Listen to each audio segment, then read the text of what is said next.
Welcome to the Mesa Legend podcast. I'm your host, Marcus Campbell. I'm here with Allison Kripe and Rob Steiner, and we're here to break down the September 25th, 2018 issue of the MesaCC Legend, your local community college newspaper. It is issue 2 of volume 57. In features this week, I have some awesome stuff for you. So I have a story from Faith Garland called MCC Students Fight World Hunger, and it's about the FMSC, the Feed My Starving Children, and they're working with MCC. So what they're doing is they're hand packing food for people in communities around the world, like Africa, Haiti, and Uganda, 70 different countries. And what they do is they pack these things called mana packs, and this is actually where the MCC students come in. They help pack these mana packs with nutritious things and vitamins, vegetables, soy, and rice. They generally weigh between 380 to 400 grams, and they're packed in like 2 boxes at a time. So what they do is they use MCC and MCC students as help to like pack all the things up. To volunteer, you have to be at least 5 years old. That's pretty much the only condition. It is run, Feed My Starving Children is run based almost entirely off of public donations, so it is helpful. If you guys want to come down and volunteer and help at MCC, help Feed My Starving Children out, help out in some of these communities and package some food. There are 3 different opportunities offered through Phi Theta Kappa this semester, so there are 3 different opportunities for you to help pack food for people in different communities, so that'll be a nice way for everybody to help out if you can. And then my other story that I have in features this semester is a monster story that I have actually from Allison Kripe. So Hello. Thank you. Thank you for coming on again this week. I appreciate you. Oh, yeah. Thank You're welcome. Thank you. Awesome. So you put together this awesome 2-page article, and it's got great photos. If everybody wants to go pick it up, there's displays of the artist's work in there, and it's just a great read, and it's good to look at. We went with the question-answer format, which I don't know about you, but I think was the right choice. Oh, wait, yeah. Yeah. It was great. Otherwise, it would have just been giant blocks of quotes of text, and it would have just been bad. Yeah. I think it looked interesting, too, you know? Yeah, I think it definitely came out looking interesting, and it's bright, and it's colorful. And I'm glad that we got the artists to submit their art themselves, as opposed to us just taking Yeah. photos of it on the wall. Yeah, because they look so much better. Yeah, it will always look better when they send us the files, so it's great that we were able to get them to do that. But it's an awesome story. What did any of the work stand out to you in particular? Oh, yeah. Well, I think a lot of people notice this, too, when they walk into the art gallery, and it's the art gallery on campus at Southern and Dobson. And you'll see Tom Clare did a piece that's like a mobile. It moves a little in like the wind or the air conditioning, I guess I should say. And then it makes the sound of chimes. It's really beautiful and really interesting. And he also does really great photography. But I thought Convergence by Eric was really great. That's one of my favorites. It's like Legos, and they're colorful and wonderfully set up. And there's like a lot of technique and structure behind it, actually. So, and Desert Spiral by Brent Bond, I thought that was really awesome as well. A lot of great colors. And as he said, too, there's sort of a religious aspect about it. It's really interesting. That is very interesting. If you could pick one work that you want students to go out and see, which one would it be? Oh, that's so hard. If they had just enough time to go grab a soda, maybe they snuck out of class, just said they were going to a bathroom break, but the gallery's right there. Maybe they're in the SC buildings. Well, the thing is, what would you want them to see? That is hard because art is so subjective, and obviously. But I think it depends on what you want to see. I think because there's everything there. You got ceramics, you've got paintings, you've got portraits, you've got basically everything. Sculptures. So like anything that you'd want to see, you can really find there, which is great. Yeah, that is great. So what was your favorite part of the experience? Because it definitely wasn't choosing a favorite, as we just found out. Yeah, that was really hard. No, I couldn't even answer that question because it just seems unfair. And that's totally reasonable. But what was your favorite? What did you enjoy about the experience of interviewing so many different artists that work as faculty? What was interesting about that? What was really interesting was how a lot of the artists that I talked to, they have very similar aspects that are important to them. A lot of them said technique's really important, and that structure is like really important to them as well, and then the use of color. So I thought that was interesting. But also, when I talked to Brent, he has this company called Segura Press. And the really interesting thing about that is he told me that they have a resident magician, and that he has seen this magician unicycle on a table, blindfolded, juggling 3 swords. So I wanted to put that in the article. There wasn't enough space, but I thought that was fantastic. That is very fantastic. I am forced to ask though, is that a magic trick, or is that just a skillful act? Yeah, that's the question. Does it require actual magic, or is it just a skillful act of balance on a table? Well, I think he does other tricks, I'm sure he does. But that's I certainly definitely. hope so. I think that once you see something like that, it's burned into your mind, and you can't ever unsee it. Yeah, the person who does it immediately becomes a magical person. Yeah. Even if they didn't necessarily do anything inherently magical. Just the fact that they have that much bizarre skill and something so niche almost makes them peculiar. Like when I see somebody in a giant Alice in Wonderland hat, if they were to perform a magic trick with like a Mad Hatter hat on, it's pretty magical. I'm much more inclined to believe that magic trick. Or a unicycle in general, anywhere. Exactly, pretty magical. So I'm way more inclined to believe a magic trick after I just saw a guy unicycle on a table blindfolded while juggling three swords. Yeah, for sure. Yeah, when he makes the rabbit disappear, that's the least of my worries. I'm still concerned about how he knew where those swords were in the air. Yeah, I was worried about him actually. I bet. I think it might be your ethical responsibility as a journalist to reach out and make sure that he's okay. We might have to. Yeah, you might have to at the end of the day. But in the culture, moving on to the culture section real quick, I have 2 reviews for you guys this week. I have The Predator and White Boy Rick. So I just wanted to talk to you about my feelings about those movies real quick. So Predator was rough. Predator did not necessarily have the level of cat and mouse that the other Predator films did, and I think that's what ultimately led to its downfall. It has like a 34% on Rotten Tomatoes right now, and a Metascore of 49 on Metacritic. And I don't know if you guys know the difference between those two scores, and I didn't for years until I just Googled it when I started this podcast, if I'm being completely honest. Rotten Tomatoes is actually aggregated by taking all scores over 50% or 60%. I'm not sure what the number is. So if a critic gives a movie a favorable score, which they consider over 50%, then it's considered fresh. So when you hear that a movie has a Rotten Tomatoes score of 74%, that doesn't mean it has an average of 34%. That means 34% of people gave the movie a favorable rating. Whereas the Metascore or the Metacritic is just the average of all critic scores across genres. So that's why sometimes those can be different. And a movie you'll hear has like a 100% Rotten Tomatoes score, but then you check the Metacritic and it has a 76%.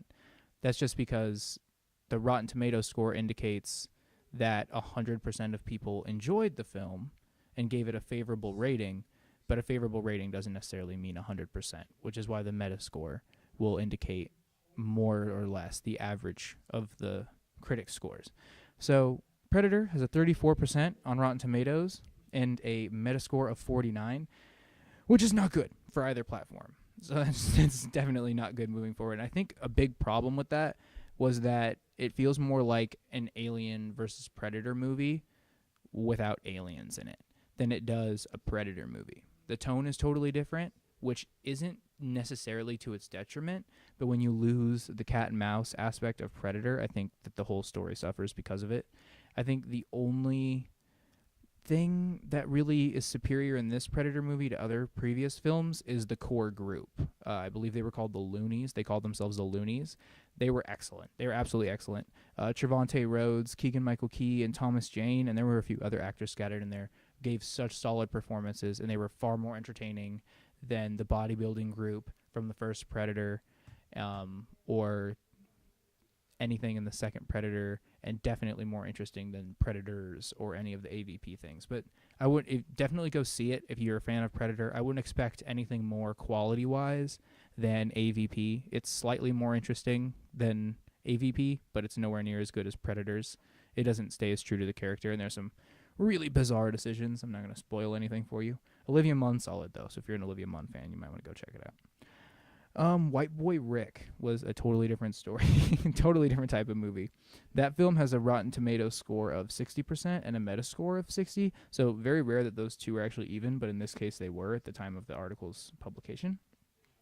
So Ricky Wersch Jr. went from slimy but legal gun runner to government-sanctioned crack cocaine dealer by the time he was just 15 years old, And how he did that was basically he was kind of, I don't know what the word is here, preyed upon by the federal government and isolated at a young age to become an undercover agent. And then he learned those skills of how to sell drugs and took that to the streets after he lost employment with the federal government. That's pretty much the whole gist of the movie. That's the log line of it for you. But that's also the core of what's the problem, is the movie is split into these two halves. One where he's working with the federal government, and one where the director tries to portray events in which the main character, Ricky Worsh Jr., White Boy Rick, is forced into drug dealing, which he was taught how to do by the federal government. It doesn't actually land that way, and it doesn't land that well, and I think it's because the movie needed to be significantly longer. I think that this one came in under runtime. I think that I could have easily taken 40 minutes more content from this movie, and what I didn't get, I feel like was more interesting than what I did get. One example of this is Ricky Worsh Jr.'s sister, Dawn. She's incredibly interesting. So her fall into addiction is terrifying and spellbinding, but it's ultimately just reduced to this motivation for a protagonist rather than a living, breathing character of her own. She doesn't ever have enough time on screen or in the script to actually pop off the page and become anything magnetic. And another one is R.J. Kyler, who plays Ruddell Boo Curry, who is supposedly Rick's best friend, but we see very little of. So for someone who supposedly had such a big influence on Rick's life, I would have liked to have seen more flashes into that world with Rick and Boo, especially because those were some of the most visually appealing and visually interesting scenes of, roller discos and all that kind of bizarre, iconic imagery from that time period in American history in Detroit. So I'd have really liked to have seen more of that, and I'm kind of disappointed that I didn't get to. But those are my reviews for this week. Next week, please look forward to a review of Don't Tell Anyone, which was a film hosted by the Must Club on campus. It was an excellent movie. I will be reviewing that next issue in the culture section. And I will also be reviewing The House with the Clock in Its Walls, which was adorable. So hopefully I'll have much more favorable review of a movie next issue. But now I have Rob here with me for sports. How's it going, guys? Yeah, I'm doing great. How you doing today? I'm doing well. All right. Thanks. How's it going with football? Let's start there. Yeah, so we got a huge win against Arizona Western on Saturday. And it's big in this sense. So we played Scottsdale 2 weeks ago, and it was a disappointing loss. We were here at home, Scottsdale's regional opponent, and we were in the midst of this. They were the first game of a 4-game run where all the opponents were ranked. So we lost our first game in this 4-game run against Scottsdale. And Arizona's kind of a perennial powerhouse, Arizona Western. And it was kind of an assumption that we were on the road. It's a long traveling game. Probably weren't going to come out with an L on that one. But we didn't. We got the win, and it sets up really nicely. We have Eastern Arizona this week at home. And if we can get through that one, we're looking pretty good. And that game against Scottsdale in early November is setting up really nicely to decide who wins the regional champ. Sounds big. And guys, again, I need to remind you, please come out to the homecoming game. Yes. Just while I have you here for a second, it will probably be our last homecoming game, so it's very important that you come out and show support for these guys because they're still trying to win. They're not treating it like it's their last season. None of the coaches, none of the players are treating it like it's their last season. So it's very important that you come out here and support them. And if you enjoy sports, come check these guys out. They got some of the most phenomenal athletes that are making big-time college football plays. You won't be disappointed. It's $5, I think, if you're not a student. I think $3 if you are a student. So come out, support those guys. They're playing big-time football right now. Yeah, the support matters and makes a difference, guys. We really appreciate it here at the Legend Podcast. You guys viewed it a bunch last week. We appreciate that, and we hope you do it again. And you guys have been picking up the paper. I've been seeing it all around campus, and I really appreciate people doing that. The support matters here, and it'll definitely matter for those guys at homecoming. So please keep doing that. How about volleyball? Yeah, volleyball. So they're doing really well right now. They have a 10-4 record. However, they lost on Friday, and they kind of have an inconsistency about them, but they're a really young team. So we're undefeated at home. Neutral site games we're doing really well, but true road games we seem to have a hiccup every once in a while. But I think that's just due to they're just young. They have 11 freshmen and only 4 sophomores. Still a very good team. Still going to be nationally ranked, and they'll probably continue that trend all year long where they're nationally ranked. And we look to see them in the regional tournament and hopefully in the national tournament again this year. All right, the national tournament again. They've been a lot, if I'm remembering correctly from my time at the sports department. They go often. Yeah, well, often lately. So they had a long stretch where they weren't there hardly ever. Really since the 70s when they were pretty good. And then we got new coach Megan Taylor, and she's come in and really turned the program around. So kudos to her. Yeah, definitely. What about the soccers, men's and women's soccer? Men's. We'll start with men's soccer. They tied their last game, so now the record's 4-5-2, 4 wins, 5 losses, 2 ties. I think we all had a lot more expectations for the men's soccer team. Certainly preseason, they seem to have a really good team this year, and they just haven't been able to get over that hump. We keep waiting for it, and it just has not happened yet. So I think they're underachieving, and let's see if they can turn the season around. Women's soccer, they play hard, but honestly nothing too impressive there. They're 4-7 right now.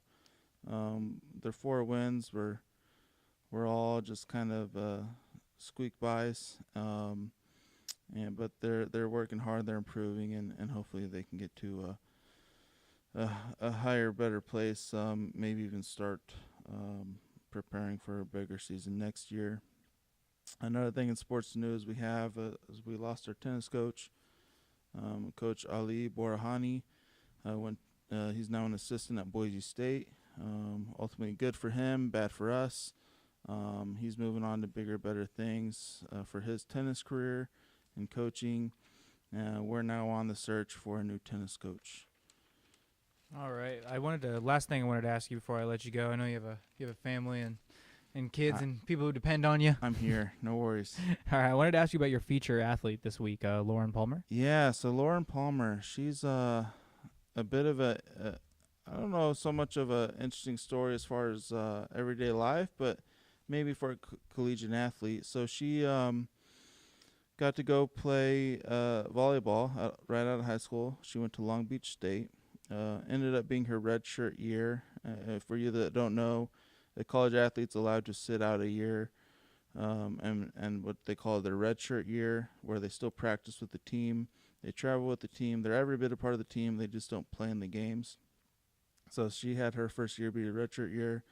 Didn't work out for one reason or the next, so she came back here to her home in Gilbert, Arizona, and she's religious. She's Mormon or Latter-day Saint religion, and she decided to serve a mission, which is where you dedicate a year and a half to the church to go to a remote location. Hers happened to be California, so she kind of went back to where she just came from, and she served her church. And then she didn't want to quit her dream of playing volleyball at the collegiate level, and she got a hold of Coach Taylor, and she got a spot on the team. So she just got back like 2 months ago, guys. So she got off the plane and suited up for volleyball, which is pretty impressive. And but she's here. She loves volleyball. She's doing a lot of really good things. So look out for that article in the newspaper. It's a really good read. All right, awesome. Thank you, Rob. Thanks for coming in. I appreciate you. And again, guys, I want to remind you that if you would pick up the next issue of the Mesa Legend, it's in news boxes now, 9/25. It'll be in news boxes for 2 weeks. Our next episode of the podcast will be 2 weeks from today, 9/25. So I hope you guys pick that up. The podcast will come out concurrently with the issues of the paper. So we'll get that set up for you guys. Probably get more consistent as time moves on. Get some extra bonus content in here for you guys. And hopefully you continue to consume it, and we can grow together. But now I have Allie back so that we can run through the news. I'm back. All right. So on the front cover, we have this free condoms at Red Mountain campus story. Yes. What's the deal with this weird condom box I see? I like to call it the second red box on campus because our papers come in a red box. Yes. So very different things inside Very of these different boxes. form of safe sex. Yeah. Very- I think condoms might work better than a newspaper. Yeah. They will, definitely. And you can find these around the campus. They were gifted by the Red Mountain Student Life and Leadership. And the story behind them is more interesting than you would think, actually. So what happened was there was an accident, and a vehicle was transporting the condoms. They had the accident, but they didn't damage the products inside. So since they were damaged, they were donated to us.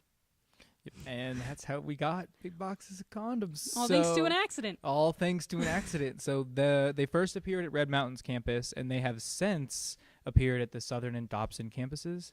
So if you guys want to go check those out, I'm not entirely sure if we know where the one on Southern and Dobson campus is. Hopefully in the restrooms.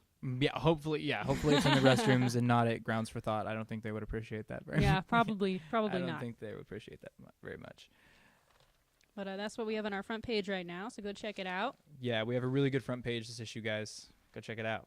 We also have a lactation room story, and that's written by Josette, and it's about the new lactation room on campus. This is so that if there are mothers at school, they need to nurse their children, and they have tight schedules at their classes, they're able to go into this room and take care of what they need to take care of. So because there was a need, we made a room for them. Yeah, this is exactly the kind of article I like. It appeals to a demographic. It spreads knowledge that certain people need very much. And it's also incredibly interesting if you don't need any of that knowledge whatsoever. Yep. It's just interesting to know and good for us. Bully on MCC. And one of my favorite stories is the one about the ants. I thought this was really interesting. We have a biology professor, Dr. Nicola Plows. I hope I'm correctly pronouncing her last name. And she had her research published recently. It was published in the American Naturalist, and it discusses the behavior of pavement ants. They actually create colonies, and they even establish territories, and they even get in battles against each other. It talks about in the article they go on as far as to have full-on wars. Yeah. Which is ridiculous. So they're like you and I, in a way. They're like you and I. Maybe these ants could use some meditation, like I hear that we have in the RDM community room. Yes, we do. And this meditation is a great thing to do if you're stressed out over classes. Maybe you have too many tests going on this week and you just need some time to relax. Well, we have that option. It's being offered at the Red Mountain campus, and it's for faculty and students. These sessions are on Mondays. They're at 12:30 to 12:50 at the Performing Arts Center at Red Mountain. And yeah, take advantage of that if you need to unwind. Yeah, especially around midterms are coming up. Take that time to unwind. Semester's starting to get into full swing. Some of you might have caught your rhythm. Some of you might not have yet. So either way, you could use some meditation. That'd be good for everybody involved. Doesn't hurt. I think we have one more story that we wanted to get through today. It was about the concussions in the NFL. Yes, we do. This is really fascinating. So concussion rates rise rapidly is the name of the story. It's by Josette as well.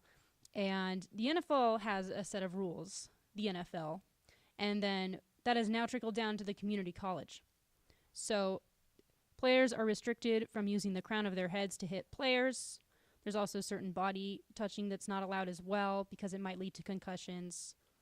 And the interesting thing about this is I feel like, and it says in the article too, that this issue was brought to national attention thanks to a movie, Concussion. Yeah, it was Concussion by Will Smith. And it's a really thorough issue. So I want to advise you guys, if you want to get down to the nitty-gritty of this issue, then definitely pick up an issue of the Mesa Legend. And what we'll do there is that'll have over 1,000 words on that issue. If you want to dissect at the NFL level and how that trickled down to MCC, we have quotes from our head football coach in there, so it's a great article. Goodbye from everybody at the MesaCC Legend, your community college newspaper. I'll see you guys next time. I love you, even though I've never met you. Thanks for listening.